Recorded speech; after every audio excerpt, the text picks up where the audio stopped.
Well, as we push into August of 1916, and the debacle of me misunderstanding the defensive benefit of the city. Hey, whatever. Uh, hey, they had that -2 anyway. They had trenches there. So I was really cheating against the French. I was giving them the -2 for the trenches. Maybe there's no city center there. Maybe I better check, because maybe that is what's there. Gotta pull that up and see.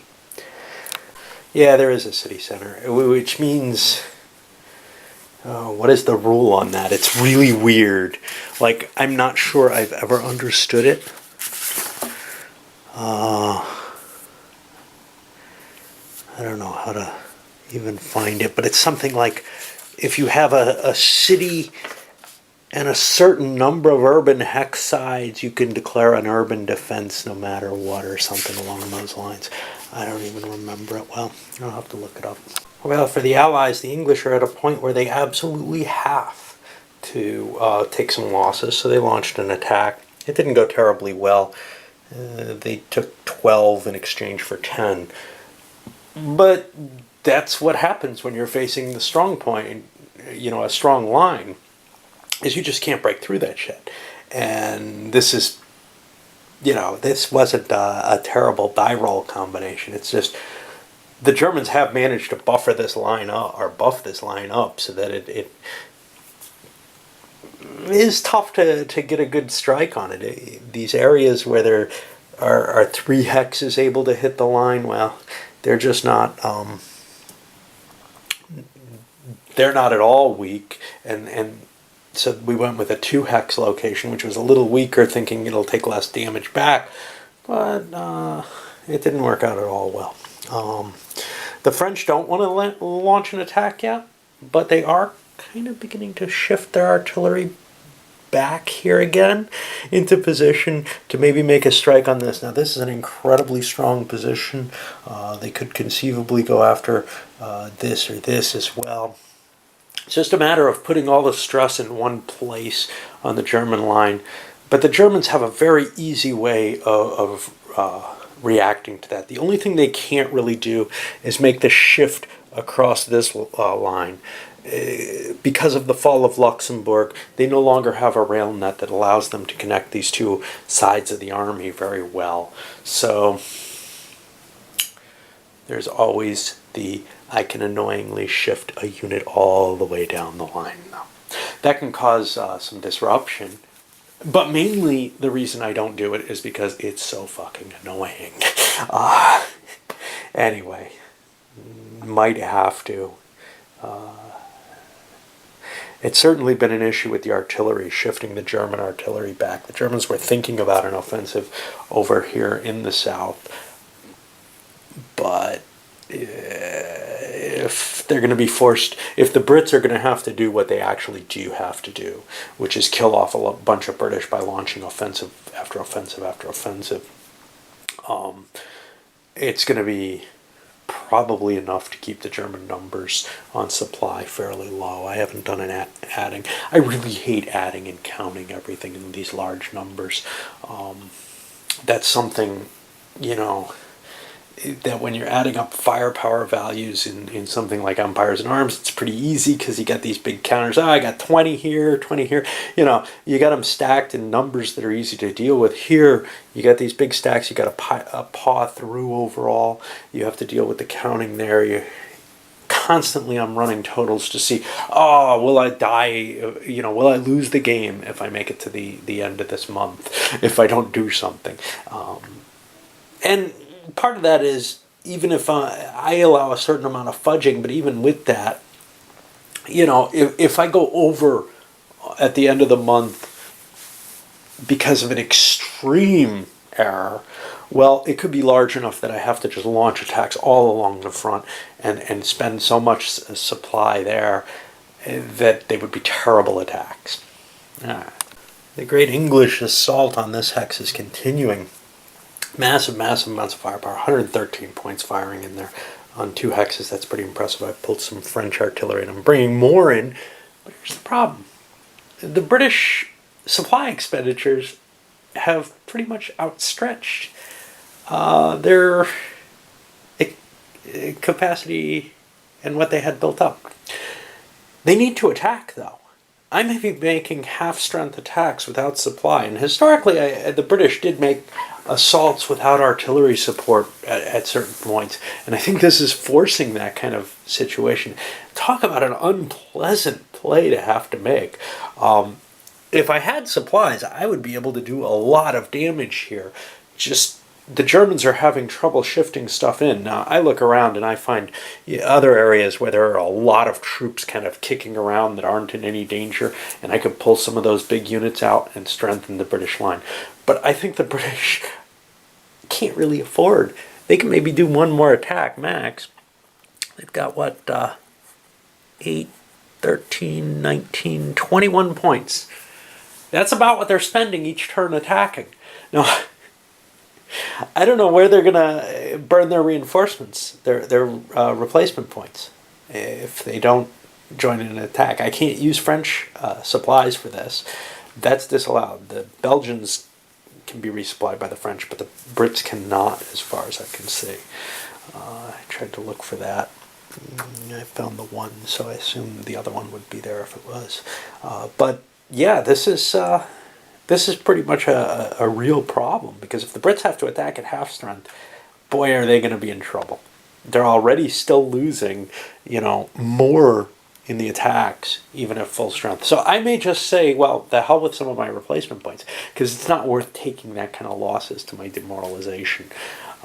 It's better to, just burn the points of the extra troops. And indeed, the Brits called off their little offensive here.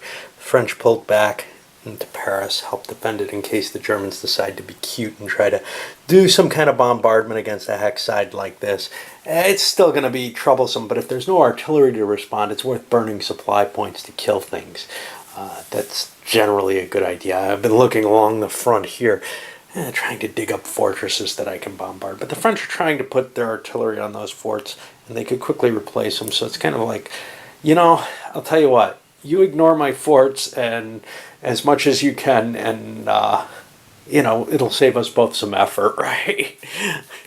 They're under my cannons. Just pretend that's the case. It's not really the truth. But, if the Germans, it takes them such a hard job to get their artillery into place that it's almost not worth it, Certainly if I was playing it very seriously, I would worry about stuff like that. But this game isn't worth playing very seriously. It really isn't. It's too damned annoying. And, I don't mind a big monster that you don't feel like you're giving something up, but this one you feel like you're giving something up by screwing up and stuff on it. And this is kind of one of my worries that I have. I've played a couple of the OCS. Well, no, I've only played Burma, I think. It's one of my worries, especially with my newest OCS, which is Blitzkrieg Legend up here. That may be the test that determines for me that I'm going to stay away from the OCS. For similar kind of reasons. It's so damn much effort to worry about all the supplies and everything. And I saw Hipshot playing this, Kevin.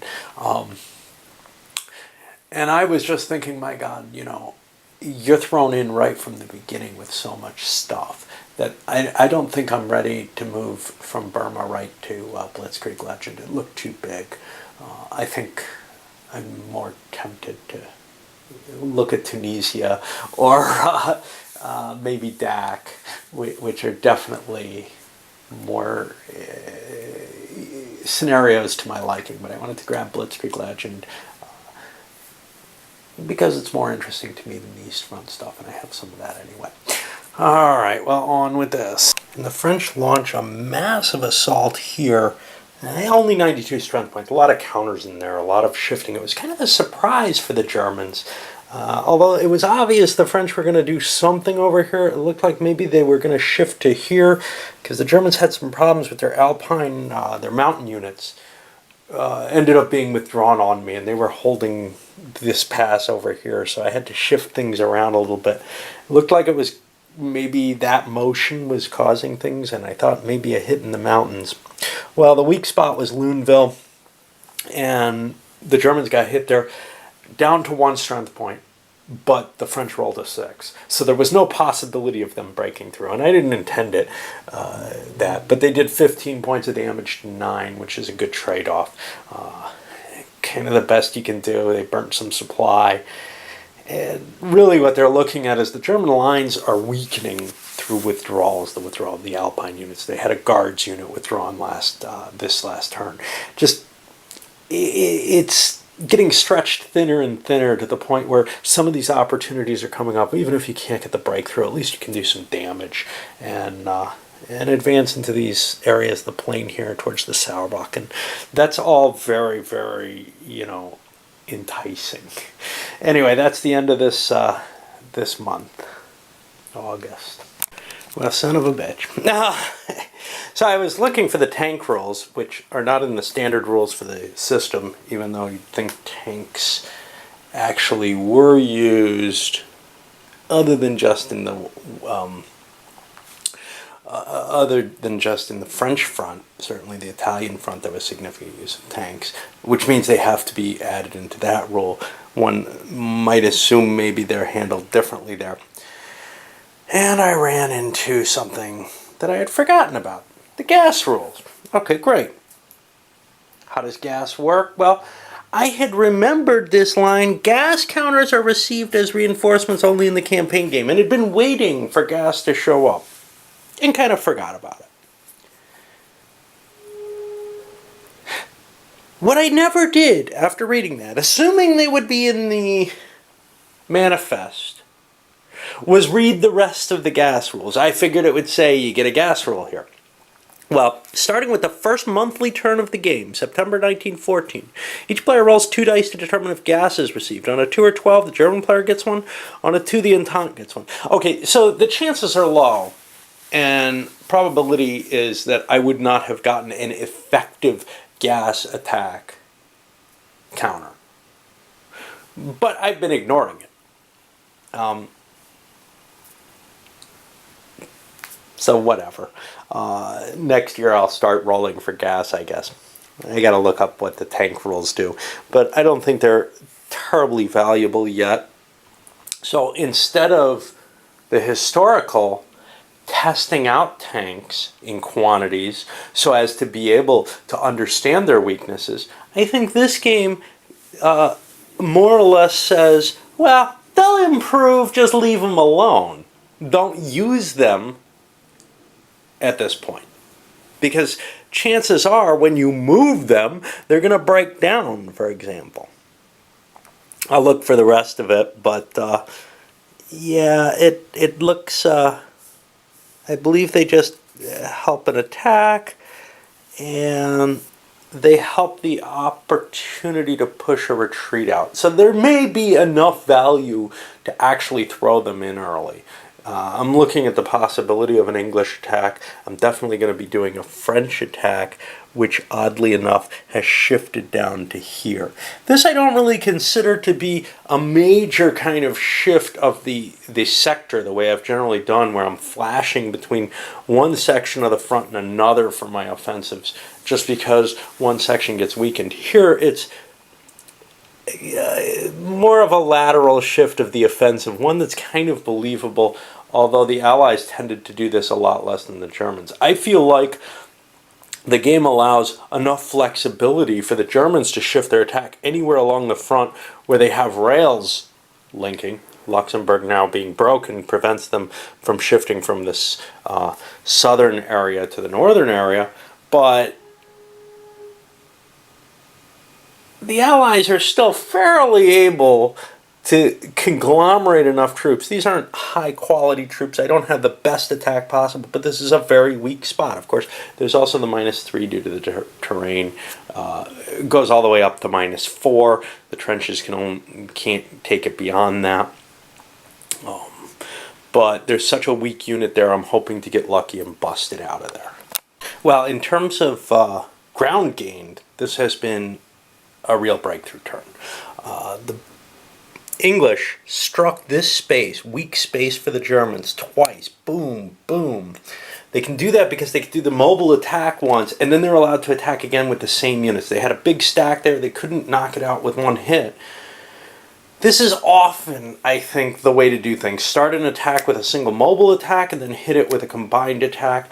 Often, though, the one time that I did it before, that was, I think, somewhat successfully. The first attack then was leveraged in a second attack. What's really great is when that first attack succeeds completely and gets a breakthrough, then the second attack can roll the front. And that's usually what I've held off for. But just trying to soften the front so that you can hit it harder is useful. In this case, it was a clear case where I had enough troops that 2 hits looked like it would break it. And that indeed happened. And now the Germans have to deal with a collapse here, which their Hindenburg line doesn't terribly help them with, except for getting them more troops to put into play. They may have to fall back. Of course, it doesn't exist yet, so that fallback could be kind of painful. They got another month they got to survive without relying on it. Likewise, the French here, they didn't do that double hit. They managed to shift their 2 units into a very weak spot and break through. The mountains were not sufficient to defend it. The Germans got pushed back here. And this has been a serious turn for losses, both in manpower and in terms of the front situation deteriorating with those lines breaking. That's really not a good sign for the Germans. I think they're going to have to fall back some over here, and they're in some real trouble. So the German reactions to the breakthrough, first here, they've pushed to try to take advantage of the terrain as much as possible, but here they were able to launch a massive attack around here and push the Brits back. And here's the thing, the Brits are out of supply now. The Germans don't know this, otherwise they would probably take advantage of it in a later attack. But the Brits are down to 2 supply points. They spent a massive amount on the attack, some on the defense. They're out. And it looks like nothing happened on this front, essentially. The Germans managed to push back. This is what I wanted from the game. And perhaps the fact that I can push this with some effort as the Allies, maybe this is what should be happening, where one side's hitting, doing a lot of damage, but then they end up in a position where they're vulnerable. And the Germans, though, had to strip their lines to get that attack on there. So now there's weaknesses up here. So they're kind of sitting on the edge of their seat, thinking that, okay, we're not going to hit here again, even though that's a weak spot without entrenchments in place. But that'll be a weak spot for a while. No reason to hit it right now while it's full of troops. Wait and see if it ends up being, denuded a little. Shift the attack over, to one of these places. Unfortunately, the Brits are out of supply, so they can't launch this attack. Well, they could, but the advantages would no longer accrue to them. So they're going to have to pull back, start recuperating troops. And in a lot of ways, I think the fact that they're out of supply will be apparent to the Germans from that action. Not trying to press this advantage might just indicate to the Germans that, well, if they're not willing to, there's a reason, and if there's any opportunity, it's time to go for it. But I don't think there will be an opportunity. That line is so solid and so powerful that even hitting it at half strength for lack of supply, it's just not worth doing. The French are a bigger problem, though, and I don't know if they're going to be able to extend their assaults. Well, the English indeed did nothing, but there's some interesting factors happening over on the French front. On the French side of things, in the Vosges, they've pushed into another trench hex over here, shifting their attack down. They didn't even use the artillery. There was just 2 strength points there. Their goal is Mulhouse. If they can take that, then they can start marching the rail line up. Without that, the Vosges is useless. There's no rails. They have to get either this line or this line going through. And that's really why this has not been defended and why it's easy to break through, because there's no real great gain to it. But, well, it's kind of nice to put that additional threat to push the German line further. It may just mean that this entire section has to fall back to the Hindenburg line as per the appropriate date. It's just the attack's not happening on the bulge here. Well, the French are continuing their assaults and actually widening them. They're pushing down deeper to the south here, trying to get to the Mulhouse hex. They attacked here. This, I don't think they had a chance of breaking. But then they also launched another attack against Luneville, which the Germans were seriously considering pulling out of. That's an extension to their line that doesn't really help them. The Germans got kind of lucky there, though, and dealt out as much damage as they took, even though they're surrounded by 4 hexes. The French war machine over here is not all that strong. Most of the French strength is up in here, with a significant portion here.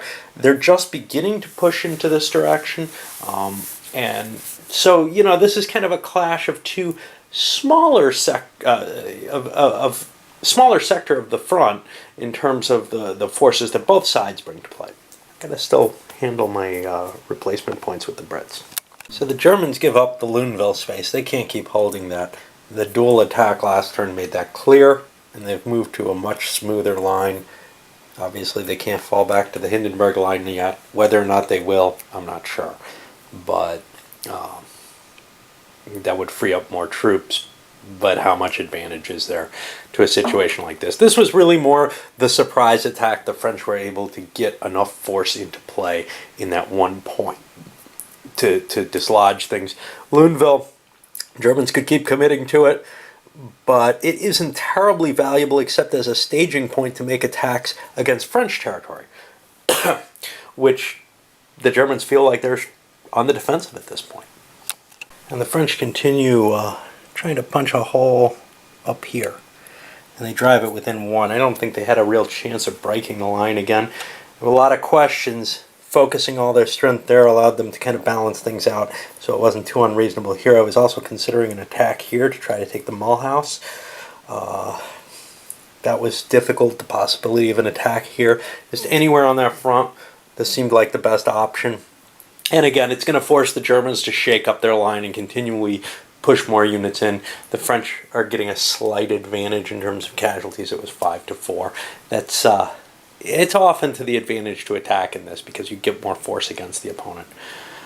There's no real balancing of the overall battle the way most of these historical battles went, where they started out well, like these do.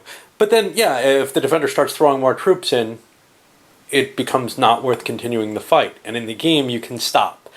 In the real war, that kind of stopping didn't happen. That kind of shifted, looking for another opportunity to attack. That didn't really happen. They kept hitting the same salient again and again and again. Well, here in the fifth turn, into the 5th turn of September, the French have called off their assault here. They may restart it. They have points to do so. They've allocated actually their supplies over there. But they're not in position. They need to recuperate some of these forces. It may take a couple of turns before they're in position to attack again. But this is still a fairly weak area along the German line. And, well, the one thing playing against it, the Germans are getting a bunch of troops. And they got a bunch this turn. So, I don't know how likely it is that the French will be continuing the assault. But for now, they've definitely called it off. The Germans have no real desire to move forward. They're point-wise. I have to count them up and make sure they're not running over. If they are, they have to do something.